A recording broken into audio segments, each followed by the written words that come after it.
वो आ गई हो इसमें भी नहीं करा पीछे कहाँ डेट का 11वां महीना उधर था ना इधर पीछे इतना कैसे पेज महीना? का है अभी मारे कौन महीना चल रहा है? 10वां महीना रहने दो उधर हम तो सब्जी के सोचे लिए पेज मार वो दिए। सब्जी के 10वां लिए महीना चैप्टर 7 इक्विलिब्रियम डेट उधर दिखाया क्या है ना। चैप्टर नंबर कितना है ये? 7 चैप्टर का नाम है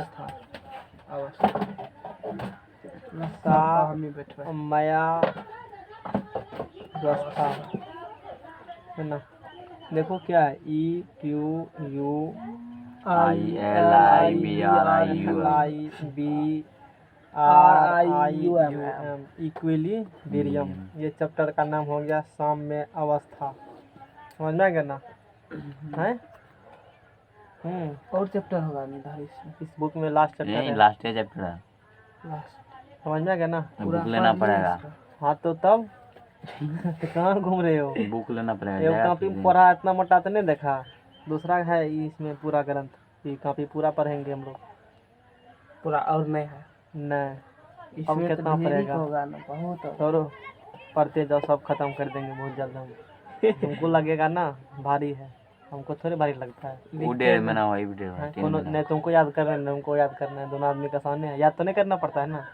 तो फिर दिक्कत वाला बात क्या है? याद करना होता था कर तब तो बहुत दिक्कत था। तब तो भाई दिमाग लगता है। देखो साम्य अवस्था में पहला टॉपिक हम लोग पढ़ेंगे समझते हैं थोड़ा इरिवर्सिबल रिएक्शन। समझ में आएगा ना।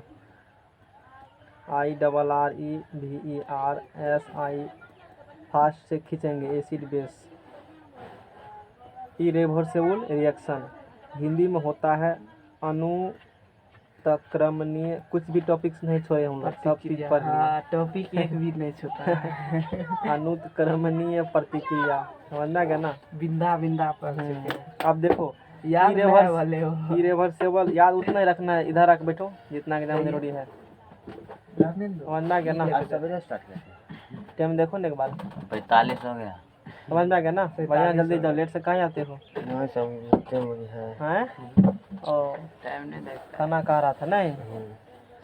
और जिसका तो वह रिएक्शन जो एक दिशा में होती है उसे क्या कहेंगे हम लोग? इरिवर्सिबल रिएक्शन कहेंगे। यानी कि प्रतिकारक केवल प्रतिफल का निर्माण करता है उसे हम लोग इरिवर्सिबल रिएक्शन कहते हैं। नहीं सुनेगा तो काम से जाएगा। समझ में आ गया ना।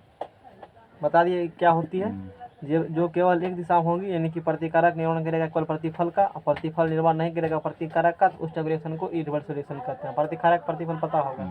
रजस वाला कहते हो प्रतिकारक रजस वाला कहते हो प्रतिफल।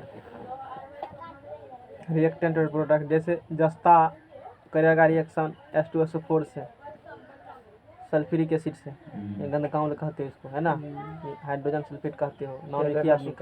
तो जस्ता कर लगा ऐसे रिएक्शन का है। जस्ता ज़्यादा एक्टिव है सक्रियता श्रेणी तो देखा एक्टिव सीरीज में जस्ता पढ़ा होगा। जस्ता ज़्यादा एक्टिव है। जस्ता क्या करेगा रिप्लेस कर देगा हाइड्रोजन धर लेगा। सक्रियता श्रेणी बोलो क्या है? कैसा सक्रियता श्रेणी बको जल्दी से बोलो नहीं है याद। पोटासियम बेरियम कैल्शियम मैग्नीशियम चलवाने के लिए चांदी सोना। अब लास्ट में प्लेटिनम होती है। याद रखना चाहिए पूरा। जब तक कि नहीं रहेगा ना याद तो कैसे कैसे रिएक्शन होती है रखना पड़ेगा। रिएक्शन तो बना लेगा रिएक्शन।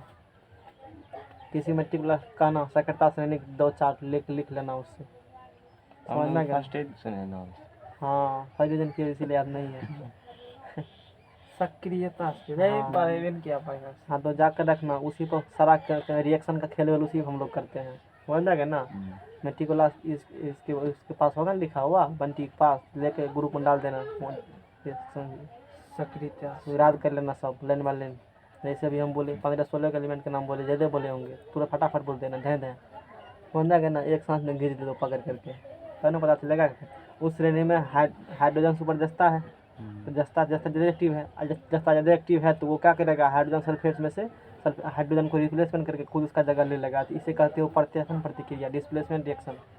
समझ जाएगा ना। तो यहाँ से बन गया जिंक सल्फेट बन गया। और तो ये सब चीज़ नहीं पढ़ा है। सब तो बहुत बेसिक चीज़ है। ये सब रिएक्शन कैसे तू पढ़ लेता हम तब रिएक्शन कैसे पढ़ लिया। रिएक्शन रटा था क्या? रिएक्शन रटने वाला थोड़े है वो तो बनाने वाला है। हम लोग फिर रटेंगे ये बनाएंगे सीधे सीधे। हम लोग कैसे करेंगे? जस्ता है एक से करेंगे रिएक्शन। ये कम एक्टिव है ले ज़्यादा एक्टिव है। ज़्यादा एक्टिव होने के कारण इसको हटा देगा यहाँ खुद इसका संधर लेगा तो फिर बन जाएगा उधर हाइड्रोजन बन जाएगा H2 बन जाएगा। क्या परिभाषा 10वां किए हो ये सब चीज़ें बताने वाला है कि अब के बात नहीं है। फिर कैल्शियम ऑक्साइड करेगा रिएक्शन, किससे करेगा रिएक्शन, जाकर 10वां लेक्चर देखो, फर्स्ट चैप्टर देख लेना, सब चीज़ क्लियर हो जाएगा।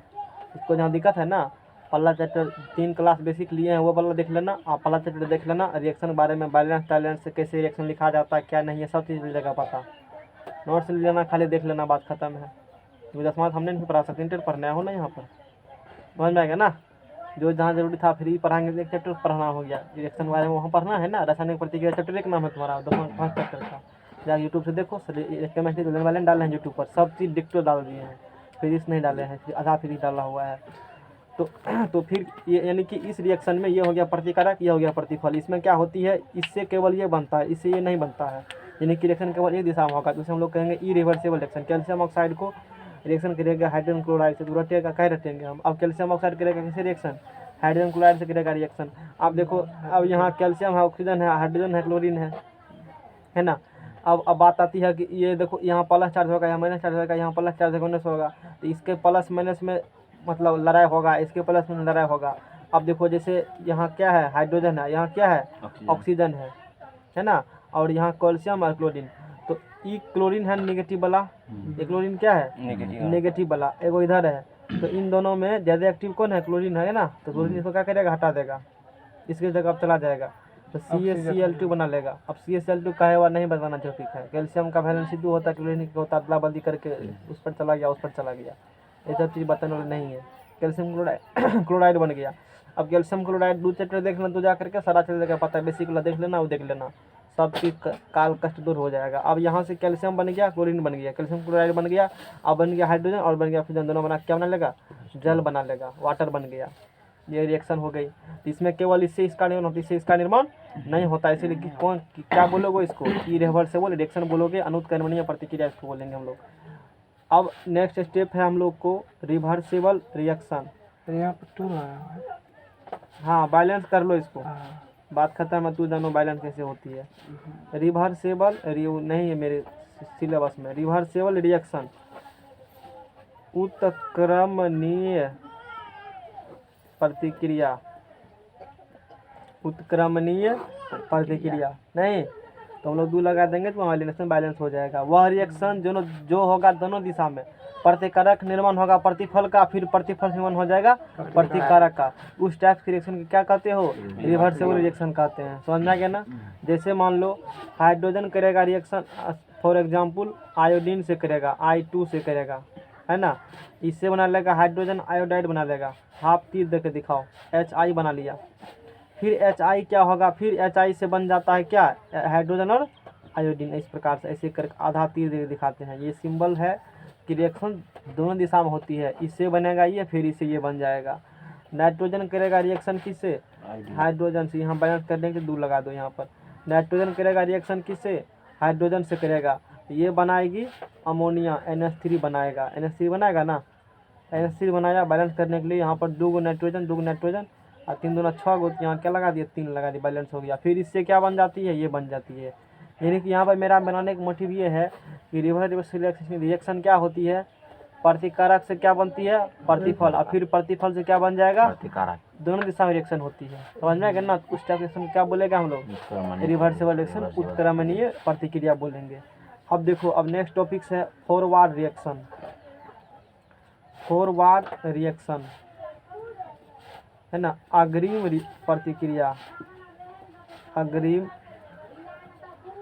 प्रतिक्रिया, फॉरवर्ड रिएक्शन। वह रिएक्शन जिसमें प्रतिकारक प्रतिफल का निर्माण करता है उसे क्या कहेंगे, फॉरवर्ड। प्रतिकारक किसका निर्माण करेगा, प्रतिफल का, उसे कहेंगे हम लोग फॉरवर्ड रिएक्शन कहेंगे। इसमें क्या होती है, प्रतिकारक निर्माण करेगा किसका, प्रतिफल का निर्माण, प्रतिकारक निर्माण करेगा प्रतिफल को, से कहेंगे हम लोग उससे फॉरवर्ड रिएक्शन। उसके बाद देखो, समझ में आ गया ना, बैकवर्ड रिएक्शन। फॉरवर्ड रिएक्शन को हम लोग आगे जाएंगे, शॉर्टकट में FR से पुकारेंगे तो बुझ जाना हम लोग फॉरवर्ड रिएक्शन की बात कर रहे हैं, और इतनी बात ध्यान रखना है, ठीक है ना। अब देखो बैकवर्ड रिएक्शन, ये सब छोटा छोटा टॉपिक्स हैं आगे टॉपिक को समझने के लिए, समझ में गया ना, ताकि आगे टॉपिक समझ में। इसे कहते हो उल्टी प्रतिक्रिया। क्या कहोगे इसको, उल्टी प्रतिक्रिया। उल्टी प्रतिक्रिया। वह रिवर्सेबल रिएक्शन, मतलब रिवर्सेबल रिएक्शन बोला है मतलब दोनों दिशा में रिएक्शन होगी, प्रतिकारक से प्रतिफल फिर प्रतिफल से प्रतिकारक, तो वह रिवर्सेबल रिएक्शन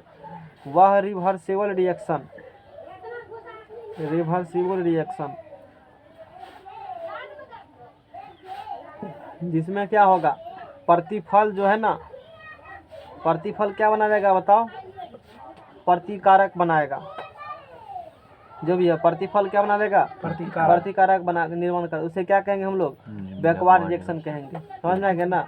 जैसे ऊपर के एग्जाम्पल में अभी प्रतिकारक यहाँ क्या बनाया है, प्रतिफल बनाया है, ऐसे तीर है, तो ये हो गया फॉरवर्ड रिएक्शन, फिर प्रतिफल क्या बनाया है इधर, तो इधर तीर वाला हो गया बैकवर्ड रिएक्शन, BR हो गया।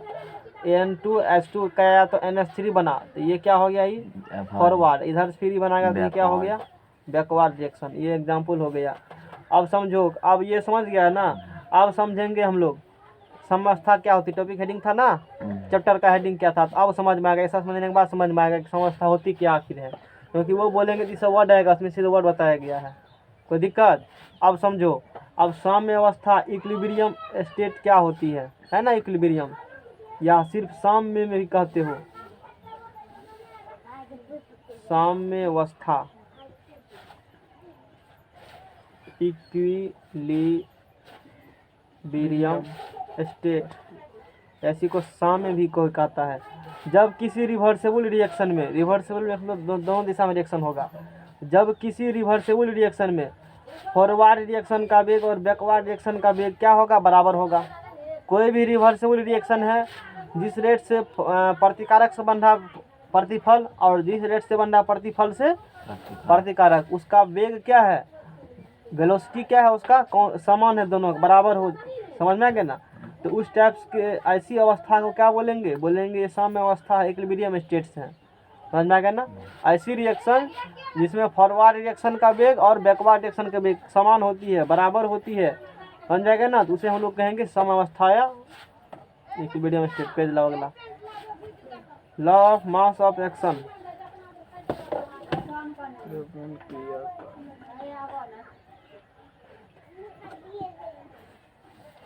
Law of mass of action,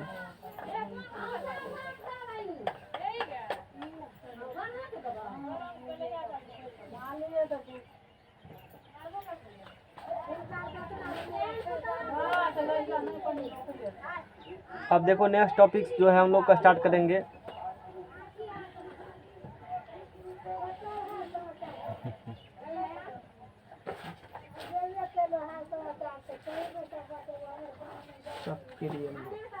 law of mass, ठीक है, law of mass of action. कुछ और इमेज रखे थे लेकिन वो भेज नहीं पाए, चलो ठीक है, हम लोग बाद में देख लेंगे। द्रव्यमान क्रिया का नियम, समझ जाएगा ना।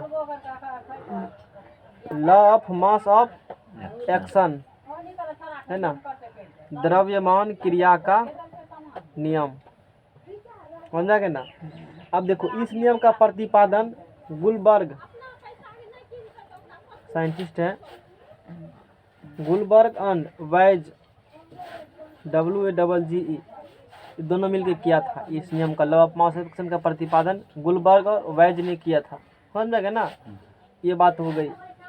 क्या दिया नियम, सुनो। इस नियम के अनुसार किसी प्रतिकारक का वेग, प्रतिकारक का वेग, थोड़ा सा उल्टा पुल्टा बात इसमें है, सुनो। प्रतिकारक का जो वेग रहेगा, इस नियम के अनुसार किसी प्रतिकारक नहीं, प्रतिक्रिया का वेग, लिख देते हैं इस चीज को हम लोग।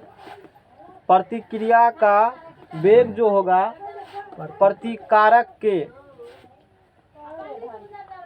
किसका वेग, प्रतिक्रिया का केमिकल रिएक्शन का वेग, रासायनिक प्रतिक्रिया का वेग क्या होगा, किस वेग से होगा रिएक्शन, तो वो प्रतिक्रिया का वेग जो है वो प्रतिकारक के सक्रिय मात्रा का, सक्रिय मात्रा का समानुपाती होता है।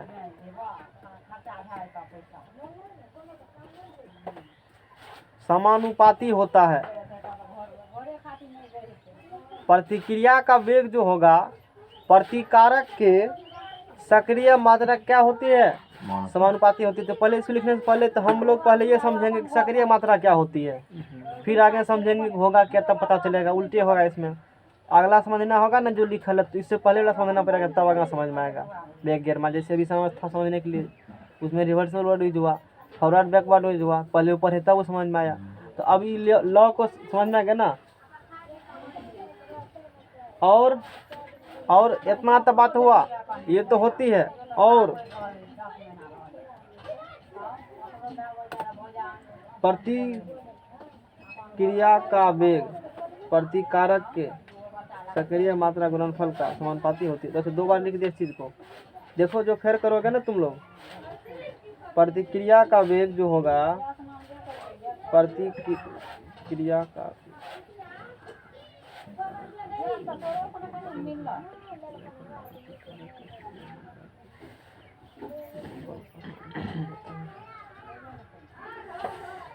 एक सेकेंड रुको, 2 बार लिख रहने दो उसको। उस लॉ को लिखेंगे, इसको अथी कर दीजिए ना, बाद में कर देंगे उसको हम लोग। PDF भेजिएगा। कितना तुम लोग तो गुलबर्ग एंड वेजेज ने क्या था, ठीक है चलो इस नियम को इसको काटो, सही है। थोड़ा सी हम लोग सही करके लिखते हैं इस चीज़ को, वहाँ नोट्स में रिपीटेशन है एक चीज़ को, इसीलिए करवा गया। देखो यहाँ लिख देते हैं, तो तुम्हारे पास रहबे करेगा, यहाँ तुम लिख लेना। किसी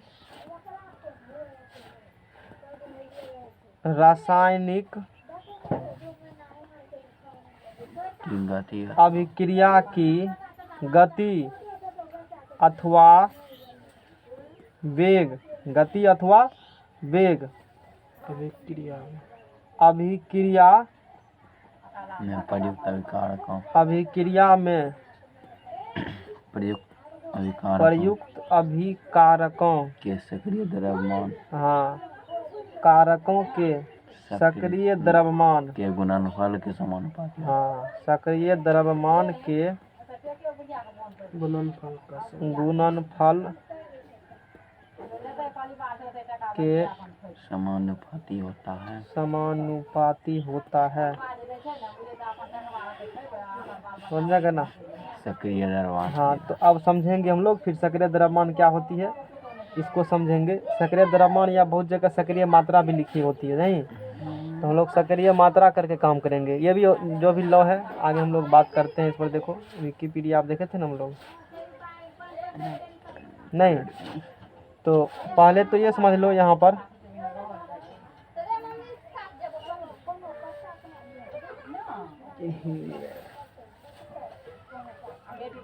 ध्यान नहीं दी थोड़ा सा, मेरे पास था पहले से अच्छा कंटेंट रखा हुआ।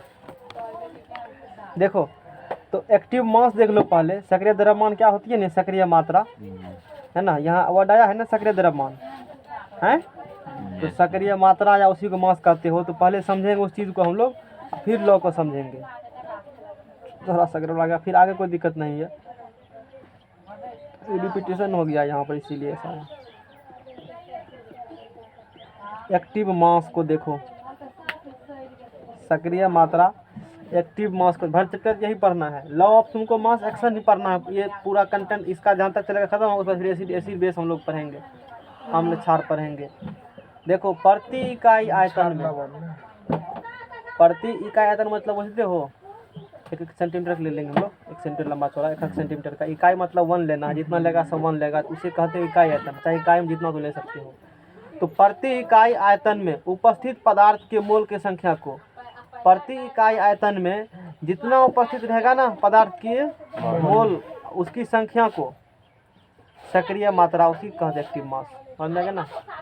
प्रति इकाई आयतन में उपस्थित पदार्थ के मोल के संख्या को, मोल मतलब होता है ना, मोल एक नंबर है, थोड़ी सी मात्रा लेगा ना पदार्थ का, उसमें कितना अणुपरमाणु आयन है उसी को मोल कहते हो, बताया था मैंने।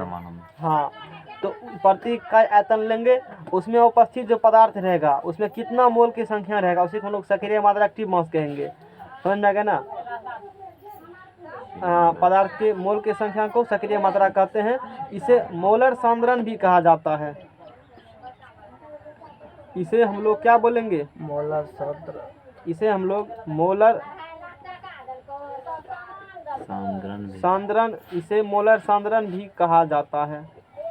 समझ में आ गया ना, मोलर सांद्रण भी कहा जाता है। छोड़ो, किसी पदार्थ के सक्रिय मात्रा या मोलर सांद्रण को बारीक कोश द्वारा व्यक्त किया जाता है।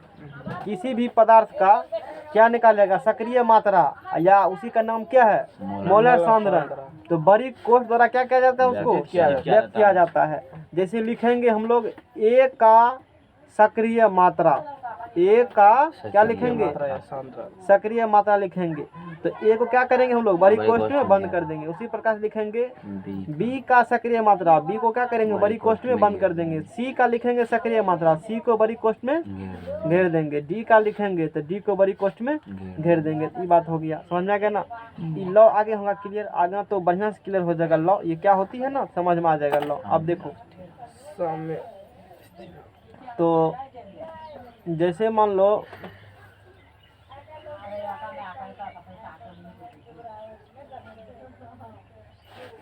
ए प्लस बी रिएक्शन हुआ तो क्या बन गया, सी प्लस डी बन गया।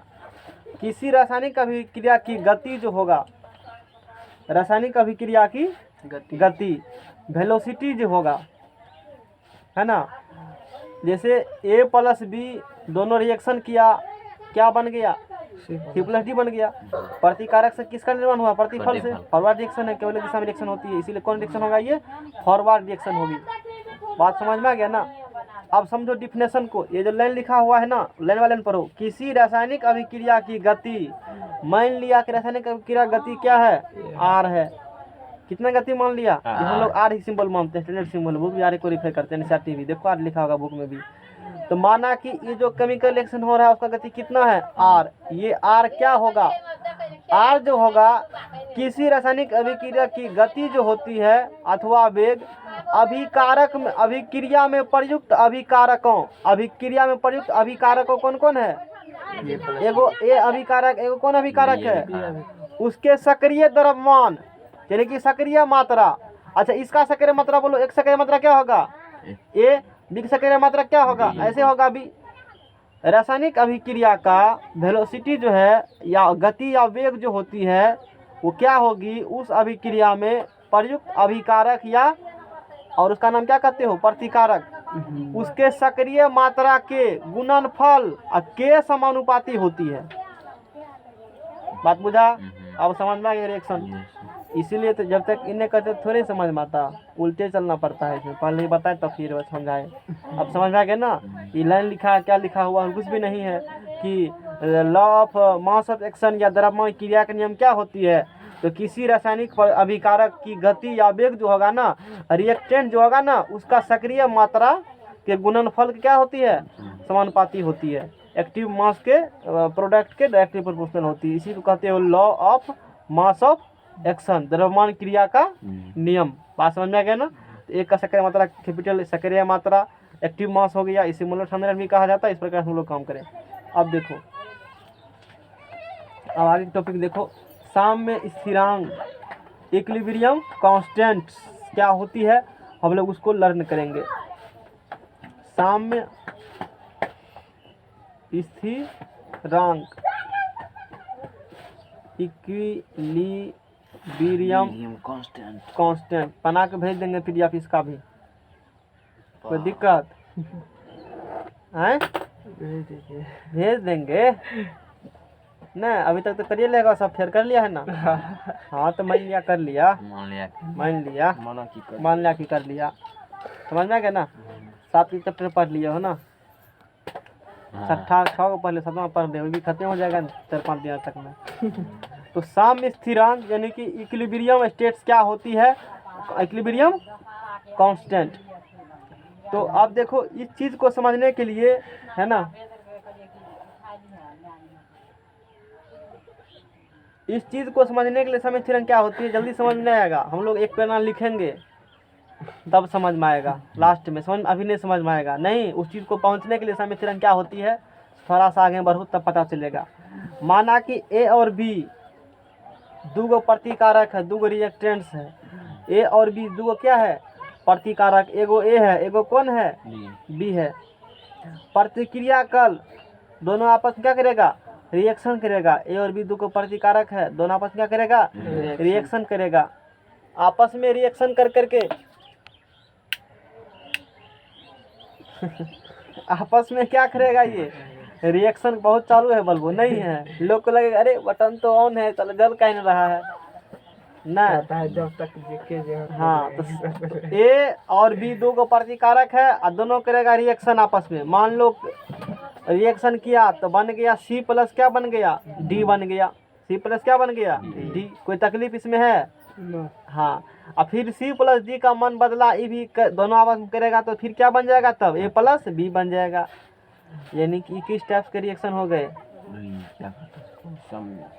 हैं? ये हो गए रिवर्सिबल रिएक्शन हो गए, जो होगी दोनों दिशा में रिएक्शन होगी। बोलो यहाँ तक, कहाँ तक कोई दिक्कत समझने में है? यहाँ तक दिक्कत नहीं होगा तो आगे में दिक्कत नहीं होगा। ये समझ लिया तो चैप्टर समझ गया, सीधा सीधी ये टॉपिक पूरा हो जाएगा। Clear of mass of action, यही समझने में साथ बैठे दिक्कत होता है। हमने समझा दिया उसको फिर भी। अब चलो, अब आगे हम लोग क्या करेंगे, पेज लाओ, अगला पेज लाओ, वो भी लाओ खोल का। एक का सक्रिय मात्रा। आजकल तुम लोग को दिक्कत है, मछली मिलने करता बगैर खा के तेंदुली मारते हो, कोई दिक्कत बनाने वाला है। क्या टका 20 किलो मिलता है ना आजकल गाँव में, हैं? क्या किलो है टटका 20 टका। टटका 20 टका। बैस का, बैस के लेना, कहना हम बैस के लेंगे। छटका वाला था। और छटका हमको लगा टटका। तो बढ़िया तो है, उसमें तो ज़्यादा पावर है। नहीं खाना चाहिए आदमी को उससे। कहाँ खाते हैं? नहीं खाते हो, मतलब वैष्णव हो? नहीं वैष्णव नहीं है, लेकिन नहीं आस्कत से ना, एगो मशीन खरीद लो बनाने वाला। घर में एक का मशीन खरीद न लो, गला में पट्टा बंध देगा। एक का सक्रिय मात्रा, एक का सक्रिय मात्रा क्या हो गया, ए हो गया।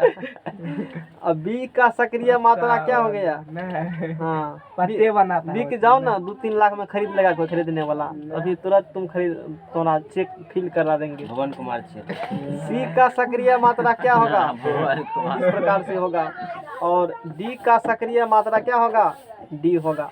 लोग अरे लोग बिकबे न करता है, सबका कीमत लगता है कि बोलो अपना कीमत बोलो, हैं? फिर आप भी बिकेगा ना, हम नहीं बोले अपना कंडीशन, हमें टेस्ट में पास करके दिखा दो पहले।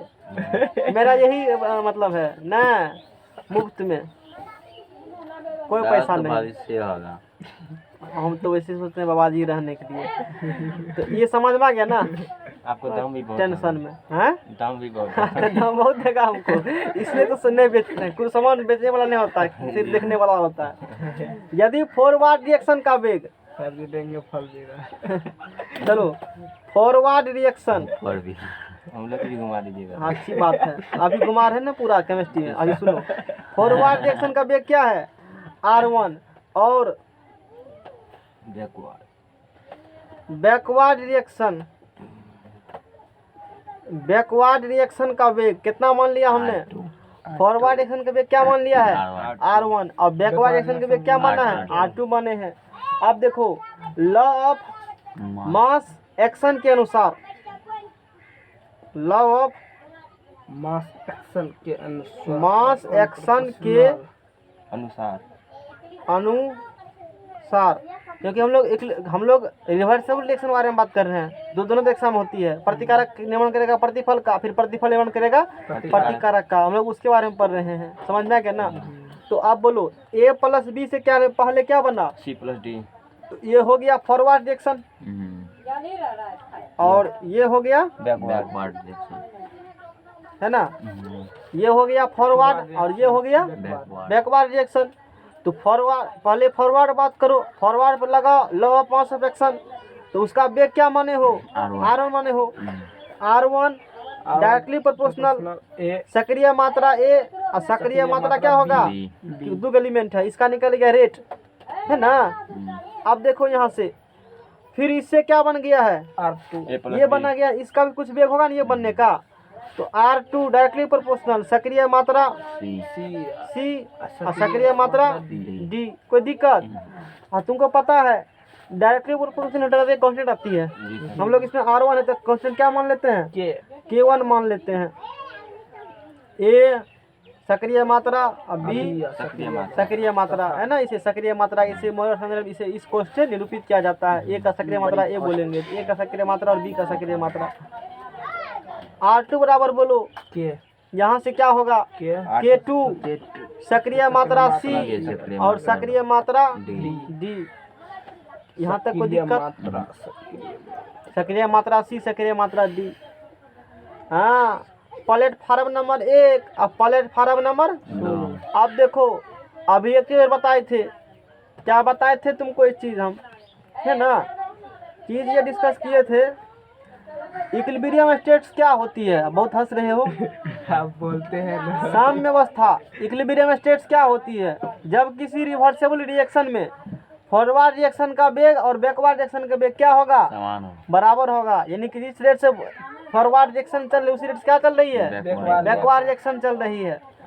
उसी को क्या कहेंगे हम लोग, उसको इक्विलिब्रियम रिएक्शन कहेंगे। और यहाँ पर तो हम लोग इक्विलिब्रियम कांस्टेंट निकाल रहे हैं, इसलिए इक्विलिब्रियम रिएक्शन मैंने लिया है। तो उस कंडीशन में फॉरवर्ड का वेग और बैकवर्ड वेग आपस में क्या होगी, तो R1 बराबर क्या हो जाएगा, R2। तो साम्य अवस्था में, साम्य अवस्था में क्या होगी, R1 बराबर क्या होगा, R2। चलो प्लेटफार्म 1 और प्लेटफार्म 2 से तो क्या होगा, यहाँ से के K सक्रिय मात्रा A, सक्रिय मात्रा D सक्रिय मात्रा B। पहले बराबर। डर लगता होगा, दिखता होगा कि ये क्या है, अब कुछ है ही, बहुत इजी है, अपने से पढ़ के समझ में आ सकता था, इस चीज को नहीं आता। चलो छोड़ देते हैं, तो आ जाता तू बोला आता है, हम तो कहीं कान यही सुना कि आ जाएगा, हम बोले नहीं आता। अच्छा नहीं आता है, जोर से कहा करो, कम सुनते हैं ना, उम्र बीत गया है जब। सक्रिय मात्रा C और सक्रिय मात्रा D। अभी दम भी नहीं लगा। हाँ?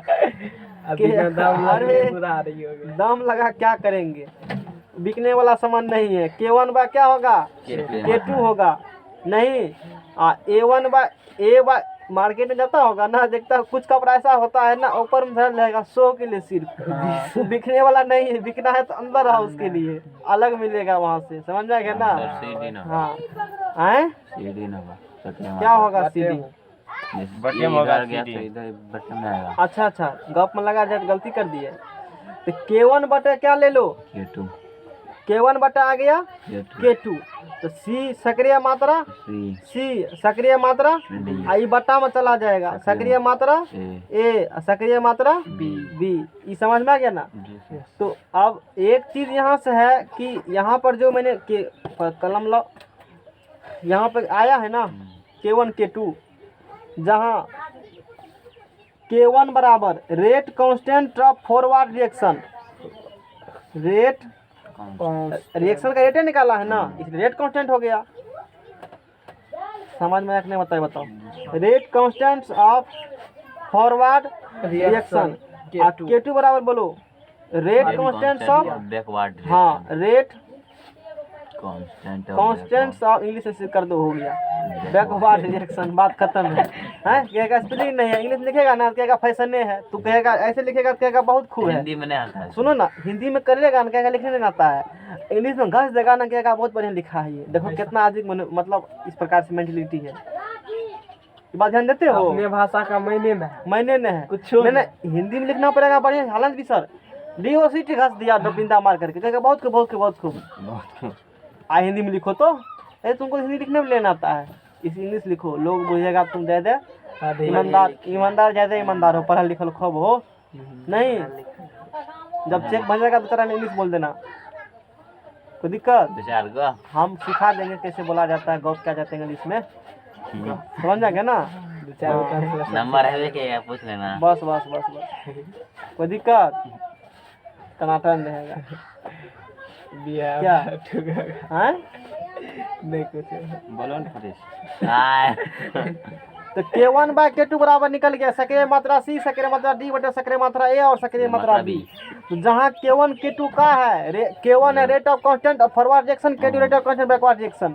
अब आगे चलो हम लोग क्या करेंगे, अच्छा देखो चूंकि ये भी कांस्टेंट है और ये भी कांस्टेंट है, कांस्टेंट होगा, तो मैंने फैशन से KC कह दिया उसको, क्या कह दिया, तो KC बराबर सक्रिय मात्रा C, सक्रिय मात्रा D सक्रिय मात्रा D, अपॉन सक्रिय मात्रा देखो वो नहीं आया ना, हम अलाउंस उस दिन करते थे, नहीं आएगा, नहीं ना आया हैं, हमको लगता था आ जाएगा मगर नहीं आया। तुमको लगा हम झूठे कह रहे हैं। अरे अपना 5 साल का तजुर्बा है ना हमको, चेहरा पढ़ लेते हैं तुम्हारा, तू क्या सोच रहे हो? नहीं वो बात नहीं चल रहा है, 2000 रुपये दे देंगे इसलिए समझा आ जाएगा। हाँ, और तुमको लगा था ना, हमसे पूछो ना कौन क्या करेगा, हमको पास तो सब रिपोर्ट रखते हैं ना। वो सोचा इतना दिन बाद ले रुपया कैसे। चलो ठीक है, तो केसी बराबर निकल गया, ये बात निकल गई केसी बराबर। तो जहाँ केसी बराबर क्या हो गया, केसी बराबर ना, समझ में आ गया ना? है केसी बराबर बोलो, केवल K1 बाय क्या होगा, K2 K2 होगा। और इसको हम लोग साम्य स्थिरांक इसी को कहते हो, क्या कहते हो? सम स्थिरांक। शुरू में हेडिंग क्या लिखा था? सम स्थिरांक। देखो एक बार हेडिंग पन्ना हटा करके। Equilibrium constant. अब समझा क्या है? यस है कुछ जगह अपना अभी तक डिफिनेशन लिखे, दो लेने मीटिंग पढ़े तभी डिफिनेशन नहीं बना, और डिफिनेशन बनाना यही है केसी। समझ जाएगा ना? अब चलो, अतः rate constant of forward reaction, ये सी और डी क्या होगा? Rate constant of forward reaction, but rate constant of backward reaction.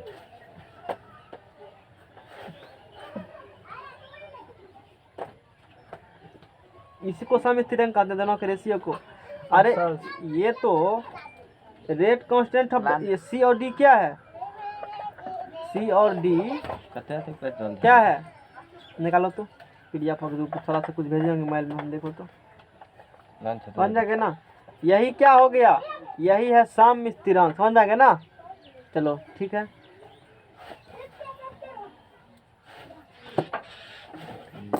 इधर हम देखना चाहते हैं। चलो टॉपिक को आगे बढ़ाओ। तो ये बात हो गई, इसको केसी बोलेंगे। अब यदि स्पेशल केस हम लोग अब बात करेंगे थोड़ा सा इसमें। अब इसमें थोड़ा सा हम लोग क्या करेंगे, लाओ नेक्स्ट पेज लाओ, इसमें लिखेंगे तो फिर गड़बड़ा जाएगा, थोड़ा सा जगह छोड़ना ही पड़ेगा उसको हमको। स्पेशल केस, स्पेशल केस, इसी में क्या पढ़ेंगे? स्पेशल केस हम लोग को देखना है। अब देखो यहाँ से स्पेशल केस क्या होती है ना? तो मैंने केसी तो ऑलरेडी कह ही दिया है चीज़ को, फिर आगे चलो जाओ। पता चल रहा है चैप्टर में? चैप्टर नहीं लिखा है उतना अच्छा, ठीक है कोई दिक्कत नहीं है, सब बात थोड़ी लिखेगा बढ़िया से। तो यहाँ से फिर आगे हम लोग बढ़ेंगे। जाओ इतना चीज़ करने के बाद एगो पेज है इसमें, इसमें एगो पेज है, 2 पेज है, एगो है। चलो आगे चलो, जब स्पेशल केस करो इसमें, यदि रिवर्सिबल रिएक्शन में भाग लेने वाले प्रतिकारक के अणुओं की संख्या भिन्न भिन्न हो। अभी प्रतिकारक का अणुओं की संख्या यहाँ जो बताया था ना, यहाँ पर अभी तू यहाँ पर पढ़ा है रिएक्शन, इससे पहले ले लो, इससे पहले वाला पेज। तो यहाँ तो सीधा सीधी एक एक लिखा था सब जगह, एक नहीं रहेगा तब 2 3 4 5 ऐसे कुछ कुछ लिखा रहेगा, तब क्या करेंगे? तब हम लोग क्या करेंगे उस कंडीशन में, ठीक है ना? उस कंडीशन हम लोग को क्या किया जाए, वही स्पेशल केस लिखा है। यानी कि यदि रिवर्सिबल रिएक्शन में भाग लेने वाले प्रतिकारक के अणुओं की संख्या क्या होगा? भिन्न भिन्न होती है, और प्रतिफल का अणु संख्या क्या होती है? भिन्न भिन्न प्राप्त होती है। यदि प्रतिकारक अणु भिन्न भिन्न होगा तो प्रतिफल का अणु भी क्या होगा? भिन्न भिन्न प्राप्त होगा। तो उस समीकरण के रूप में किस प्रकार से व्यक्त किया जा सकता है? देखो, मान लो इसमें N1A है, और इसमें कितना B है? N2B है। इससे बन गया, क्या बन गया? मान लिया M1C बन गया, और क्या बन गया? M2D। और फिर इससे क्या बन गया? ये वाला चीज़ बन गया, रिवर्सिबल रिएक्शन निकल गया है ना। लॉ ऑफ, यहाँ से चलो, law of mass action, law of mass action के अनुसार इसका रेट मान लो R1, इसका रेट क्या मान लो? R2। तो R1 डायरेक्टली प्रोपोर्शनल क्या होगी? A के पावर, देखो अच्छा जैसे 2A लिखा होता है, कहीं क्या लिखा होता है? तो A प्लस A कह सकते हो। A का निकालेगा सक्रिय मात्रा, तो A ऐसे होगा, फिर इसका गुना होती है ना रूल में, इसका निकाल ऐसे होगा, A क्या होगा? A स्क्वायर हो जाएगा, गुना करेगा, यानी कि इसका 2A का लिखना पड़ेगा सक्रिय मात्रा, तो A 2 स्क्वायर दे देना। अब बोलो यहाँ N1 से गुना है, तो A पावर क्या होगा यहाँ? N1। अब ये बुझा? अच्छी बात है। अब देखो फिर B पावर कितना हो जाएगा यहाँ से? N2 हो जाएगा, ये निकल गया। और फिर इसका निकालेंगे हम लोग, रेट निकालें किस रेट रिएक्शन हो रही है? तो सी इसका डायरेक्टली प्रोपोर्शनल होगा ना, M1 डायरेक्टली प्रोपोर्शनल M1 क्या होगा यहाँ से M1 M1 और फिर यहाँ से क्या ले लेंगे हम लोग DM2 D ले लेंगे, क्या ले लेंगे D M2 M2 ले लेंगे। यहाँ से समझ में आ गया ना। अब हटेगा तो एक कांस्टेंट आएगा, R1 बराबर क्या होगा यहाँ से K K1 A N1, फिर यहाँ क्या होगा N2 B, यहाँ पर N2, फिर R2 बराबर K K2 और K1 कंट्रोल जनरे करते हो, रेट कांस्टेंट्स है। Yes, sir. फॉरवर्ड एक्शन का K1 हो गया, बैकवर्ड एक्शन का K2 हो गया K2 हो गया। तो K2 C M1 D M2 D और M2 बन जाएगा ना। इतना दिक्कत कोई दिक्कत नहीं होगा इसमें। अब R1 R2 जब रहेगा कौन अवस्था, साम्य अवस्था में साम्य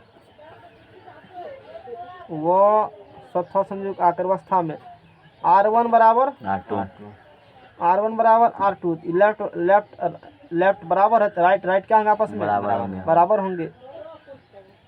K1 A A के पावर N1 B के पावर N2 के पावर N2 बराबर K2 K2 होगा K2 होगा K2 C के पावर बोलो M1 M1 D के पावर power M2 M2 और D के K1 power by K2 M2। K1 by तो K2 K1 bye K2 K2 बराबर C के पावर M1 हाँ C के पावर M1 D के पावर D M2 के पावर, अब समझ में आ गया होगा। A के power N1 power N1 B के पावर N2 power N अभी जो चीज बताया था ना यहाँ पर उसी बता रहे हैं, सिर्फ ये बता रहे हैं कि मोल के यहाँ जो मल्टीप्लिकेशन रहेगा ना संख्या, अनोक संख्या भिन्न भिन्न रहेगा प्रतिकारक में, तो प्रतिफल का अनोक संख्या भिन्न भिन्न बनेगा। उस कंडीशन हम लोग ये कह देंगे 1 2 3 4 नहीं बता N1 ले लिए M1 ले लिए, ताकि कोई भी संख्या रहेगा तो लिख सकते हो उसको। KC तो इन दोनों अनुपात को केसी कह देंगे, सम स्थिरांक कह देंगे। CM ये होगा C के पावर M1 D इंटू के पावर D के M2 power M2 M2। A के पावर N1 समझ में आ गया होगा D ये के चीज। पावर N2 चलो जहाँ KC बराबर निकला यहाँ से K1 by K1 bye K2, ठीक है ना।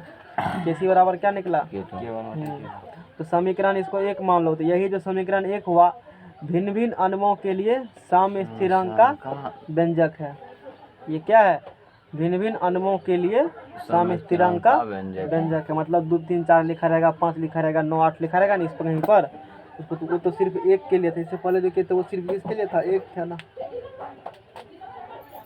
उसमें सिर्फ A प्लस B से बना था, C प्लस D बना था ना, एक एक लिखा था ना वहाँ पर। यहाँ तो कुछ संख्या ले लेंगे, तो इस प्रकार हम लोग काम करेंगे। इसी में देखो स्पेशल केस 2 में क्या है,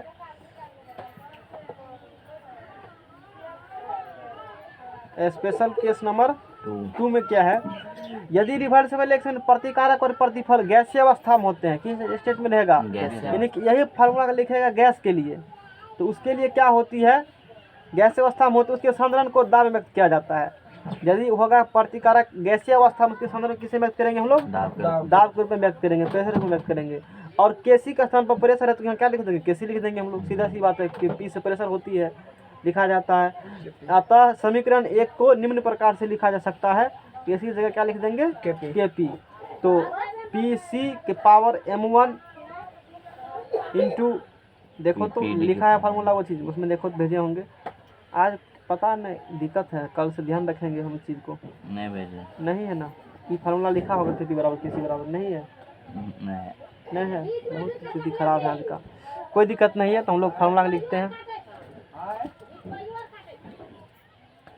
हमारा वंश कुरेर किताब बढ़िया से केसी केपी नहीं कहेंगे, वंश कुरेर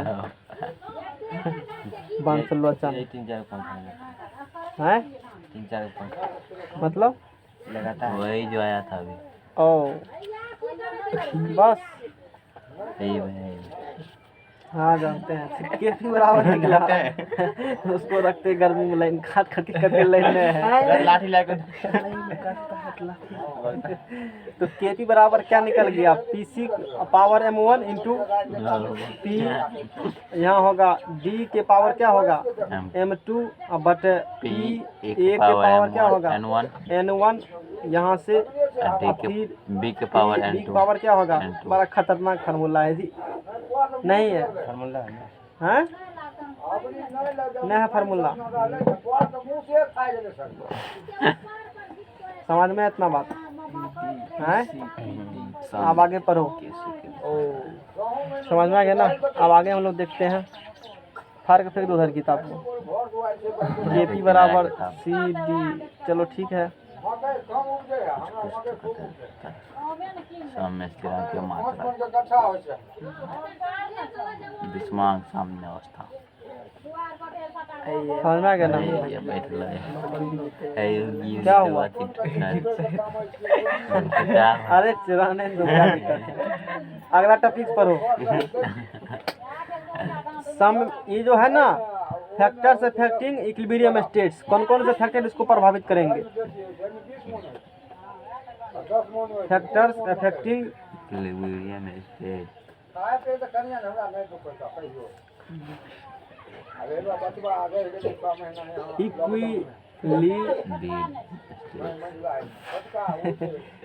चलो ठीक है, गप नहीं करना। Factors affecting equilibrium states. Number 1, इसको कौन इफेक्ट करता है? सांद्रण करता है। कौन करता है इफेक्ट इसको? सांद्रण, कॉन्सेंट्रेशन, है ना? सांद्रण इसको कंसंट्रेशन करेगा इफेक्ट, इसको करेगा टेम्परेचर इफेक्ट। तो कौन कौन से सुनो, सांद्रण क्या इफेक्ट करती है इसको सुन लेना है खाली। अच्छा टॉपिक्स आएगा, ये सब से निपटेंगे ना हम लोग। तो है तो जब पढ़ना ही पड़ेगा ना, है तो क्या करोगे? यहाँ से फिर मजा आएगा पढ़ने में है या थोड़ा सा ये अलग अलग खत्म कर लेंगे हम लोग, आज खत्म ही कर लेंगे इसको, प्रयास करेंगे।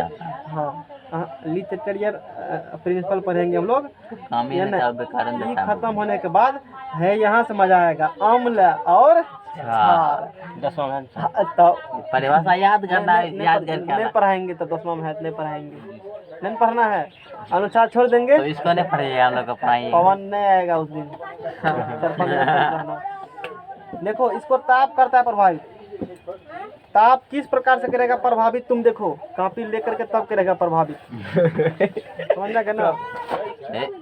क्या हुआ? कहना तो ठीक से रखो। देखो मेहनत से जिन मार ली तो नाम फाड़। सुनो, मेहनत से जिन मारता है। सांद्रण सम अवस्था को प्रभावित करता है।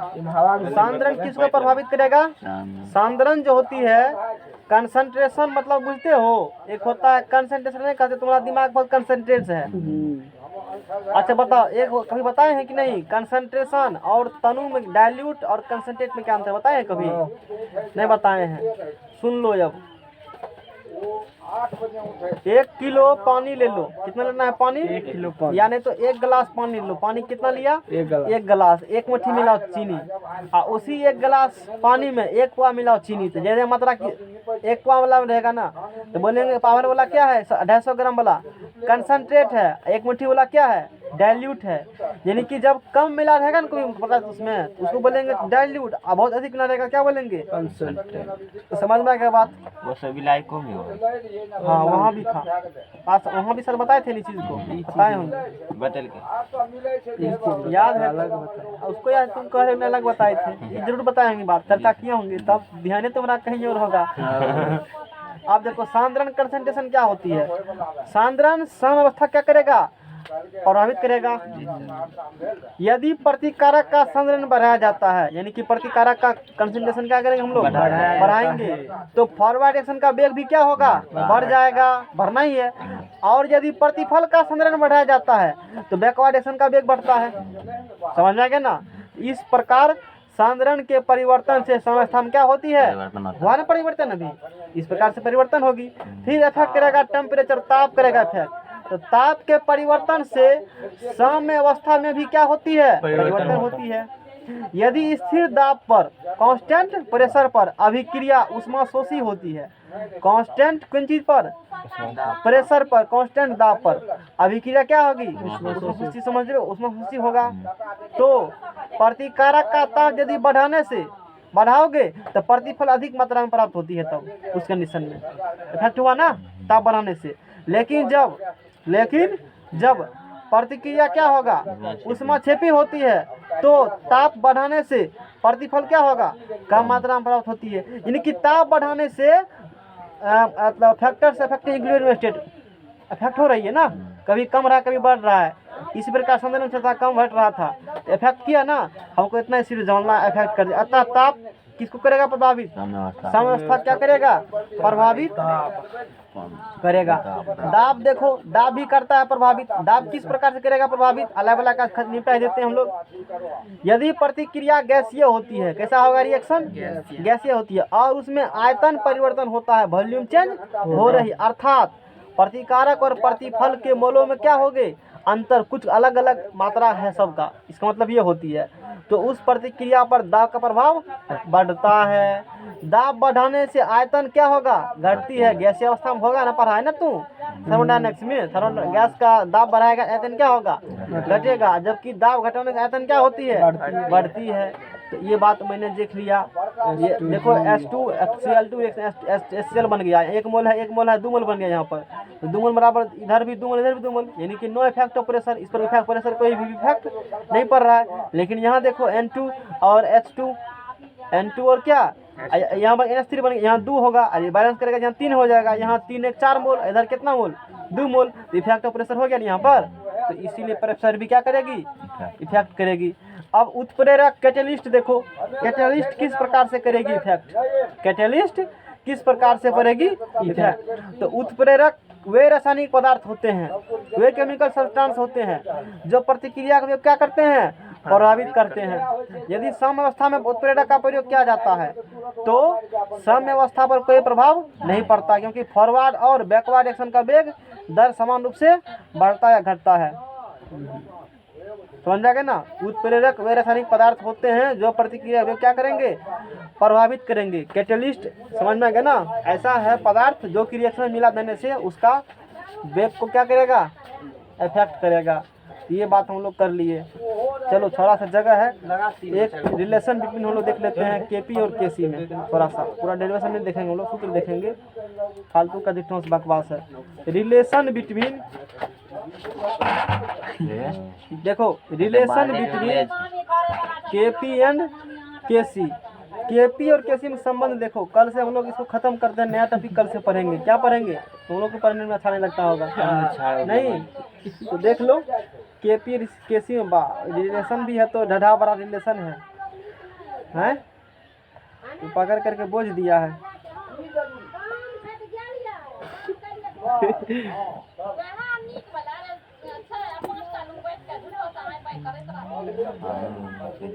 बुक लाओ तो, केमिस्ट्री का बुक लाओ तो। इसमें कल से तैयारी के साथ रहें, कल से दिक्कत फिर नहीं होगा। वैसे कमीशन चैप्टर नहीं, कल से जो भेजेंगे ना तो कमीशन नोट्स ग्रुप में डाल देंगे पूरा आमले सीरीज का, तो जितना आने वाला होता हम लोग सब पढ़ लेंगे, कुछ भी छोड़ना नहीं, बीच बीच करके। समझ आएगा ना? हाँ तब अब क्या करेगा? और वहाँ पर कैसे यही चैप्टर शुरू हुआ था, आई देखा कहाँ आएगा चैप्टर ये थकने के तुमको तो पहले हम ही पढ़ा सकते थे ना, कि तुम मैट्रिक में पढ़ कर आए हो, लेकिन हम सीरियली चलते हैं जैसे सिलेबस में, उसी प्रकार से आगे बढ़ेंगे, अपने आएगा टॉपिक। 10वां में गया था, 2 दिन समझ में आ गया ना? 2 दिन गया था चेक कर। तब रेटिफिकेशन बहुत हाँ, तेज तो है। केपी और केसी में देखो रिलेशन क्या होती है। केपी बराबर होगा, यहाँ से फार्मूला देखो, लाओ एगो मतलब थोड़ा सा है पेज लगा हुआ है, लाओ लिख ही देते हैं उसी में, थोड़ा सा आधा पेज पन्ना भर देंगे। भरिए नहीं अब क्या, कितना तो कष्ट में काम करोगे, कष्ट में कितना काम करोगे, कष्ट में नहीं कर सकते हम लोग। देखो जब इतना बता रहे हैं ना, थोड़ा सा 2-4 दिन तक हम लोग और इसमें क्या करेंगे, लिख देंगे रिलेशन बिटवीन केपी एंड, चलो फार्मूला लिखेंगे। केपी बराबर क्या होती है फार्मूला देखो,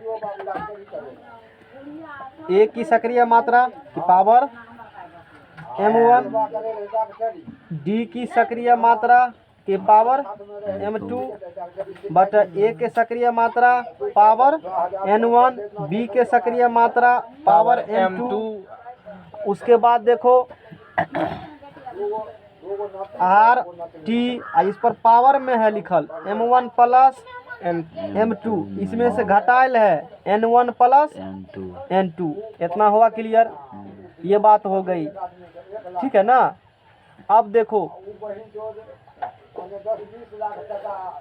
देखो इसी को हम लोग ऐसे कहते हैं शॉर्टकट में, केपी बराबर इतना बराबर क्या पढ़ा था, केसी पढ़ा था ना, केसी ये हो गया आर टी, ये है आर टी के पावर, ये सब घटेगा तो इसको डेल्टा एन हम लोग कह देते हैं।